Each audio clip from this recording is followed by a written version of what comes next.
امام الانبیاء صلی اللہ تعالی وسلم دنیا میں تشریف لائے، آپ کے دو ذاتی نام ہیں اور باقی آپ کے صفاتی نام ہیں۔ ذاتی نام آپ کے محمد صلی اللہ علیہ وسلم اور دوسرا احمد صلی اللہ تعالی علیہ وسلم۔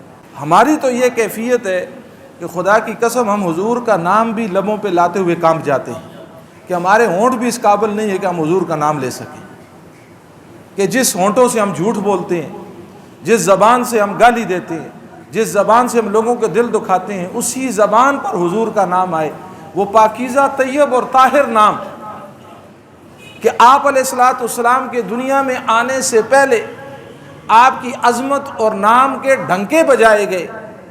حضرت عبد المطلب آپ کے جو دادا ہیں، انہوں نے امام الانبیاء سرور کونین احمد مجتبیٰ حضرت محمد مصطفیٰ صلی اللہ تعالی علیہ وسلم کا نام نامی اسم گرامی محمد رکھا۔ اور جب آپ سے پوچھا گیا ایسا آپ نے رواج سے ہٹ کر کیوں نام رکھا، ایسا نام تو عرب کی دھرتی پہ کسی کا نہیں تھا اور رواج کے اندر بھی نہیں ہے، تو آپ کو روئے صالحہ یعنی نیک خوابوں کے ذریعے سے حضرت عبد المطلب اور آپ کی والدہ کو یہ بشارت دی گئی کہ آپ نے جس بچے کو جنم دیا ہے یہ کوئی معمولی نہیں ہے، اس کا نام محمد رکھیے۔ اور محمد کا معنی یہ ہے کائنات میں رب کے بعد جس کی سب سے زیادہ تعریف کی گئی ہو۔ اور عرش پہ آپ علیہ الصلوۃ والسلام کا نام احمد اور باقی آپ کے صفاتی نام ہے، طٰہٰ ہے، یاسین ہے، مزمل ہے، مدثر ہے، ماہی ہے، عاقب ہے، عاشر ہے، جتنے نام ہیں یہ آپ کے صفاتی نام ہیں۔ اور صفاتی نام انسان کی شخصیت کے ترجمانی کرتے ہیں، اور بعض علماء نے 300 لکھے ہیں، 400 لکھے ہیں، 500 لکھے ہیں، اور بعض تاریخی روایت کے اندر یہ آتا ہے جتنی آپ صلی اللہ تعالی علیہ وسلم کی صفات اتنے ہی آپ کے صفاتی نام۔ اور ہر نبی کا معجزہ اس نبی کے ساتھ ہی دنیا سے چلا گیا۔ امام الانبیاء صلی اللہ تعالی وسلم وہ ذات ہیں کہ آپ دنیا سے تشریف لے گئے لیکن آپ کے بعض معجزات آپ بھی دنیا کے اندر موجود ہیں۔ ان معجزات میں سے ایک معجزہ آپ کا نام نامی اسم گرامی بھی ہے کہ آج ہواؤں میں، فضاؤں میں، تکبیرات میں، اذانوں میں، نمازوں میں، بر میں، ساتوں بر اعظم کے ذرے ذرے پر جہاں خدا کی خدائی کے ڈنکے بج رہے ہیں وہاں آمنہ کے لال کی مصطفی کی عظمت کے پرچار ہو رہے ہیں۔ جہاں اللہ کا نام ہے وہاں ساتھ ہی کس کا نام ہے؟ محمد رسول اللہ صلی اللہ تعالی علیہ وسلم کا نام۔ تو جب آپ کا دو نام، ایک احمد اور دوسرا محمد، احمد کا معنی یہ ہے آدم علیہ الصلوۃ والسلام سے لے کر قیامت تک آنے والی انسانیت میں سے مالک ارض و سما کی سب سے زیادہ جس نے تعریف کی، جس نے حمد بیان کی، جس نے رب کا تعارف کروایا، فرمایا اس کو احمد کہتے ہیں۔ اور کائنات میں رب کا سب سے زیادہ حمد و ثنا کرنے والے آمنہ کے لال حضرت احمد مصطفیٰ صلی اللہ تعالی وسلم۔ احمد کا معنی جو سب سے زیادہ رب کی تعریف کرنے والا کائنات میں، اور محمد کا معنی کہ رب کے بعد کائنات میں سب سے زیادہ جس کی تعریف کی گئی ہو، اور کائنات میں رب کے بعد سب سے زیادہ جس کی تعریف کی گئی وہ آمنہ کا لال ہے۔ اور آپ عجیب بات دیکھیے، لفظ اللہ کو آپ دیکھیے، لفظ اللہ کے 4 حرف ہیں اور محمد کے بھی کیا ہیں؟ 4 حرف ہیں۔ لفظ اللہ کے نام میں بھی شد ہے اور محمد کے نام میں بھی شد ہے۔ لفظ اللہ کے اندر بھی ایک لفظ لام 2 دفعہ آیا اور لفظ محمد کے اندر بھی ایک لفظ میم 2 دفعہ آیا۔ میرے محترم دوستو، انسان اللہ کا نام لیتا ہے ہونٹ کھل جاتے ہیں، اور آمنہ کے لال کا نام محمد لیتا ہے، پہلا ہونٹ میم پر ملتا ہے، پھر کھل کے پھر دوسری میم پر پھر ہونٹ بند ہو جاتے ہیں۔ عجیب بات علماء نے اپنے ذوق میں رکھی ہے، فرمایا بندہ جب اللہ کا نام لیتا ہے اس کا ہونٹ کھل جاتے ہیں، اور یہ علامت اس بات کی ہے کہ اے بندے تیرے اور رب کے درمیان بڑا فاصلہ ہے، تیرے اور رب کے درمیان بڑا فاصلہ ہے۔ اور جب تو آمنہ کے لال کا نام لیتا ہے پہلی میم پہ تیرے ہونٹ بند ہو جاتے ہیں۔ فرمایا اس فاصلے کو کم کرنے والا، اس فاصلے کو ملانے والا آمنہ کا نام محمد ہے۔ فرمایا جب محمد پہ دوسری میم جب تو لیتا ہے، فرمایا پہلی میم پہ ہونٹ ملانا، اس فاصلے کو ملانے والے کا نام نامی اسم گرامی محمد ہے۔ یعنی جو رب کو بندے کو رب کے ساتھ جو ملاتا ہے اور میرے محترم دوستو اس فاصلے کے فاصلوں کو ختم کرتا ہے، جو اللہ کو انسان کے جیوں میں بساتا ہے، اسے آمنہ کلال محمد رسول اللہ صلی اللہ تعالی علیہ وسلم کہتے ہیں۔ اور پھر عجیب بات ہے، اور لفظ اللہ کو آپ دیکھیے، اس کا ایک ایک لفظ ہٹاتے جائیے، اس کے معنی میں تبدیلی نہیں آتی۔ اللہ کا الف ہٹائیے، للہ رہ گیا۔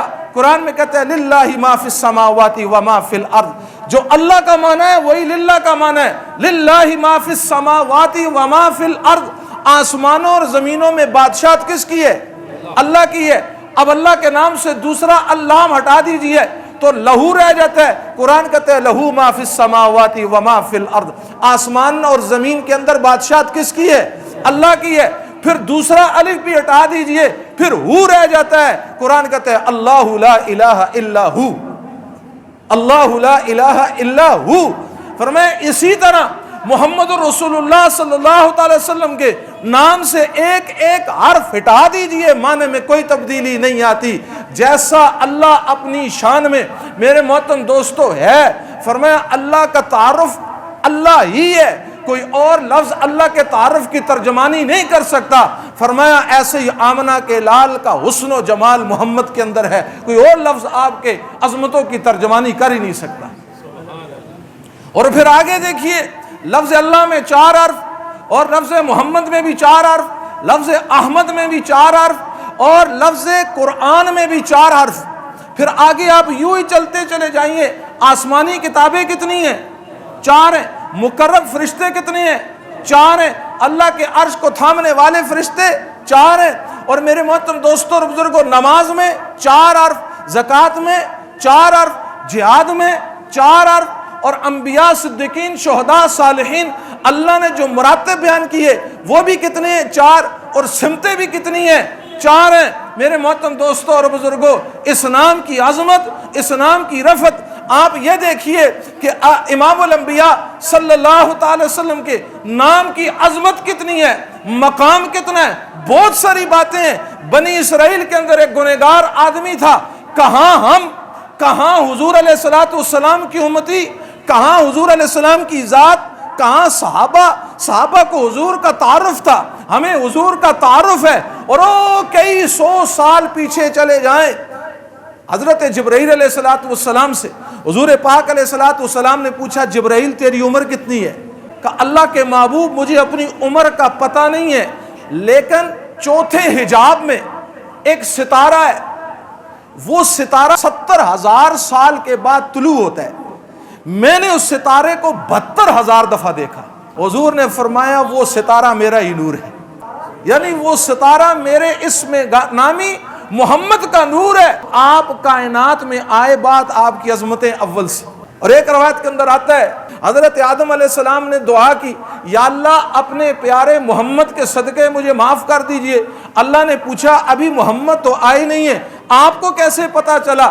کہ یا اللہ جب آپ نے مجھے پیدا کیا، عرش کے نیچے لکھا ہوا دیکھا میں نے، لا الہ الا اللہ محمد الرسول اللہ۔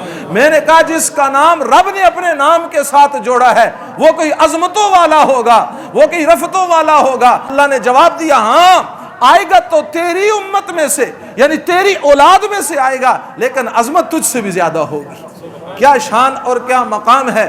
تو وہ بنی اسرائیل کا جو گنہگار ہے، اتنا اعلانیہ گناہ، اعلانیہ بدکاری، بعض لوگ معاشرے میں درد سر بن جاتے ہیں لوگوں کے لیے۔ لوگوں نے مشورہ کیا، بستی کا ماحول اس نے خراب کیا ہوا ہے، اس کو بستی سے نکال دو۔ کہتے ہیں جس رات کو بستی والے مشورہ کر رہے ہیں، پوری بستی بیٹھی ہوئی ہے، اس گنہگار کے بارے میں مشورہ ہو رہے ہیں، اس کو ضلع بدر کرو، اس کو بستی بدر کرو، اس کو علاقے سے نکال دو۔ بستی والے ایک تدبیر کر رہے ہیں، سوچ رہے ہیں، اس گنہگار سے نفرت کر رہے ہیں۔ اسی رات کو وہ گنہگار اس رات کی تنہائیوں میں دل کے اندر ایک ضرب آئی اور دل کے اندر ایک ہوٹ اٹھا اور اس نے وضو کیا، اور اسی رات کو وضو کرنے کے بعد اللہ کی آسمانی کتاب تورات اس کو اٹھا کر پڑھنے لگا۔ صبح بستی والے آئے، اس کے گھر سے اس کو گھسیٹ کر نکال کر بستی سے باہر جا کر ویرانے میں پھینک دیا۔ میرے محترم دوستو، جب اس کو ویرانے میں جا کر پھینکا، اللہ کی شان اجل کا وقت آ گیا، موت کا وقت آ گیا، وہاں ویرانے میں یہ مر گیا۔ حضرت موسیٰ علیہ السلام پہ وہی آتی ہے، اے موسیٰ آپ سنیں فلاں جنگل کے اندر ایک آدمی مرا ہے، رب کہتا ہے وہ میرا دوست ہے، اپنی بستی میں اعلان کریں آج جو اس کے جنازے میں شریک ہوگا میں رب اسے بھی معاف کر دوں۔ موسیٰ علیہ السلام نے اعلان کیا اپنی بستی میں کہ اللہ نے یوں اعلان کیا ہے، اب ہر آدمی کو اپنی تنہائی کا پتہ ہے، میری تنہائی کیسے گزرتی ہے، یہ ساری قوم بھاگ کر جا رہی ہے، آج جنازے میں شریک ہو گئے، نبوت کی زبان سے اعلان ہو گیا، آج گولڈن چانس ہے بخشش اور مغفرت کا۔ جب اس ویرانے میں پہنچے کیا دیکھتے ہیں، یہ تو وہی گنہگار ہے جس کے گناہ کسی سے چھپے ہوئے نہیں تھے، جس کے گناہ کسی سے چھپے ہوئے نہیں تھے۔ بھاگے ہوئے موسیٰ علیہ السلام کے پاس آئے اور عرض کیا آپ کو بھی پتہ ہے، ہم بھی جانتے ہیں، آپ نے اللہ کی بارگاہ میں عرض کیا، وہی آئی اور اللہ نے فرمایا موسیٰ یہ گنہگار تھا اب نہیں۔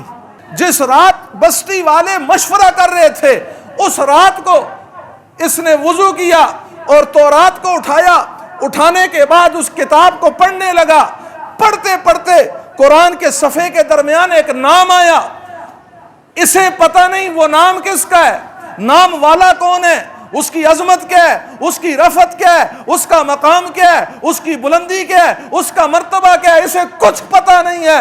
یہ غافل اس نام سے، یہ وہاں رکا، رکنے کے بعد اس نے اپنے لبوں سے اس نام کو چوما، چومنے کے بعد اپنے سینے سے لگایا، اے موسیٰ تو بتا، میں تجھے بتاتا ہوں وہ نام کس کا تھا، سن، وہ آخر الزمان پیغمبر محمد رسول اللہ کا نام تھا۔ اب تو بتا جو میرے مصطفیٰ کے نام کو لبوں سے چومے میں اسے معاف نہ کروں تو اور کیا کروں۔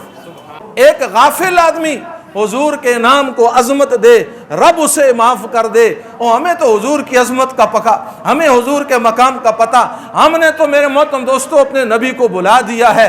کاش حضور علیہ السلام کے ہر لفظ کا ایک معنی ہے، میم کا معنی ہے، ہا کا معنی ہے، پھر میم کا معنی ہے، پھر دال کا معنی ہے، دوسرے میم کا معنی علماء نے لکھا ہے، فرمایا دوسرے میم کا معنی ہے وہ نبی جو اپنی امت کے لیے مغفرت کی دعا کرے۔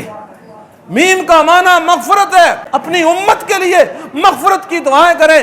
جاؤ 1400 سال پیچھے، آؤ مدینے کی دھرتی پر جاتے ہیں، آؤ مکہ کی دھرتی پر جاتے ہیں، آؤ طائف کی وادی سے جا کر پوچھتے ہیں تو بتا، تم بتاؤ یہاں اللہ کے محبوب کتنا روئے۔ حضرت عائشہ صدیقہ رضی اللہ تعالیٰ عنہ فرماتی ہیں حضور علیہ السلام نے فرمایا رات جب چھا گئی، عشاء کی نماز کے بعد آپ نے نفل کی نیت باندھی، آپ پڑھتے جا رہے ہیں، قرآن پڑھتے جا رہے ہیں، قرآن پڑھتے جا رہے ہیں، قرآن کی ایک آیت آتی ہے جس کا مفہوم یہ ہے کہ یہ مخلوق خدا، اے کائنات کے رب تیرے بندے ہیں، اگر تو انہیں معاف کر دے تو تیری بادشاہت میں کوئی کمی نہیں آتی۔ حضرت عائشہ کہتی ہے اللہ کے محبوب نے رات کو اس آیت کو اتنا پڑھا، اتنا روئے، اتنا روئے، اتنا روئے کہ فجر کی اذان ہو گئی اور رب کے سامنے فریاد کر کے کہہ رہے ہیں ربا آمنا کلال، تیرے سامنے آنسو بہا کے یہ فریاد کرتا ہے آنے والی میری امت کو بھی معاف کر دے، میری امت کے گنہگار کو بھی معاف کر دے۔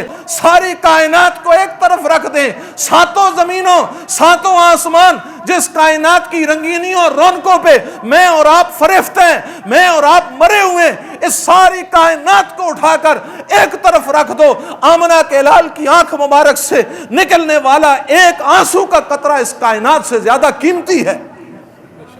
اور وہ کس کے لیے نکل رہا ہے؟ میرے اور آپ کے لیے نکل رہا ہے۔ وہ کس کے لیے بایا جا رہا ہے؟ میرے اور آپ کے لیے بایا جا رہا ہے۔ اور ہم ہیں، ہماری زندگی کس طرف گزر رہی ہے، ہم کس طرف جا رہے ہیں؟ اطاعت رسول کی بات کرو، بات سمجھ میں نہیں آتی، لوٹیں اور اپنے آپ کو محمدی سانچے میں ڈھانچے۔ میرے محترم دوستو، ڈلتے ڈلتے موت آ گئی تو ہمارا بیڑا کامیاب ہو جائے گا۔ اگر میرے محترم دوستو اسی بغاوت میں موت آ گئی، اسی طرح زندگی گزارتے ہوئے موت آ گئی تو پھر ہم کیا اللہ کو جواب دیں گے؟ پھر عجیب روایت، فرمایا کل قیامت کو اللہ رب العزت میدان حشر ہوگا اور میدان حشر میں اللہ پکاریں گے یا محمد، اپنے محبوب کو پکاریں گے اور اللہ کہیں گے جاؤ جنت میں آپ داخل ہو جائیں۔ کہتے ہیں جتنے لوگوں کے نام حضور کے نام پر نام ہوگا وہ بھی جنت کی طرف جا رہے ہوں گے۔ اللہ کہیں گے میں نے آپ کو نہیں کہا، میں نے اپنے محبوب کو کہا ہے۔ کہتے ہیں جن کے نام حضور کے نام پر ہوں گے یہ مایوس ہو کر لوٹیں گے۔ کہا کیوں مایوس ہو گئے، کیوں بھاگے؟ کہا اللہ آپ نے پکارا، ہم نے سمجھا ہمیں پکارا۔ اللہ کہیں گے جاؤ اس مایوسی کو بھی، میں اس مایوسی کو گوارا نہیں کرتا، اپنے نبی کے نام کی وجہ سے جاؤ جنت میں جاؤ۔ صرف نام کی یہ برکت ہے، بتاؤ پھر اطاعت کی کیا برکت ہوگی؟ انسان ذرا سوچے تو صحیح نا۔ اور ہماری حالت یہ ہے، ہم سے تو ایک بہت بڑے عالم بلوچستان کے بہت بڑے عالم، ان کا پیغام آیا تھا کچھ عرصہ پہلے، اللہ والے بہت، انہیں حضور علیہ السلام کی زیارت ہوئی، آپ علیہ السلام کی زیارت کی، اور کہنے لگے میں نے دیکھا کہ حضور کی آنکھیں دکھی ہوئی، آپ کی آنکھیں درد کر رہی ہیں اور آپ بے چین ہیں، آپ اس درد کی وجہ سے بالکل بے چین ہیں۔ میں نے عرض کی اللہ کے محبوب کیا بات ہے، آپ کی آنکھیں کیوں دکھی ہوئی ہیں؟ آپ نے فرمایا آپ کو پتہ نہیں ہے میری آنکھوں کی ٹھنڈک نماز ہے، میری امت نے نماز کو چھوڑ دی ہے اس لیے میری آنکھیں دکھی ہوئی۔ میری امت کو کہہ دے کہ مجھے میری آنکھوں کا درد دور کریں، میری تکلیف کو دور کریں، میری امت کو پیغام دو کہ خدا را نماز پڑھیں، خدا را نماز پڑھیں، نماز پہ آ جائیں۔ آج ہماری حالت یہ ہے ہم سے نماز نہیں پڑھی جا رہی۔ اس لیے میرے محترم دوستوں اور بزرگوں، آج کے جمعے کا پیغام اگر ہم نے اس کو آج اپنے پر ہم عزم کریں، نیت کریں، انشاءاللہ موت تک نماز نہیں چھوڑیں گے۔ حضور نے فرمایا بے نمازی کو مرتے وقت 7 سمندر کا پانی پلا دو پھر بھی اس کی پیاس نہیں بجھے گی۔ آپ علیہ السلام کا فرمان، آپ نے فرمایا سنو جو نماز کی پابندی کرے گا میں اعلان کرتا ہوں پہلا وعدہ یہ ہے کبھی اس پر رزق کی تنگی نہیں آئے گی۔ آج سارا معاملہ رزق کا بنا ہوا ہے، ہم دکان کی طرف جا رہے ہیں، ہم کاروبار کی پلاننگ کر رہے ہیں، ہم کبھی ادھار لے رہے ہیں، کبھی قرضہ لے رہے ہیں، کبھی ذلت اٹھا رہے ہیں۔ رب کہتا آؤ میرے سامنے سجدہ ہو جاؤ، یہاں آ کر میرے سامنے اس فرض کو پورا کرو، تیری دکان کو میں چلاؤں گا، تیری دکان کا نفع میرے قبضے میں ہے، یہ برکت میرے قبضے میں ہے۔ سنو میں تیرے پہلی بات کروں گا، تجھ سے رزق کی تنگی کو ہٹا دوں۔ اللہ کا حکم، اللہ کا وعدہ، حضور علیہ السلام دنیا سے رخصت ہو رہے ہیں اور آپ نے فرمایا میری امت میرے بعد میری نماز کا خیال رکھنا۔ دعا فرمائے اللہ پاک مجھے اور آپ کو عمل کی توفیق عطا فرمائے۔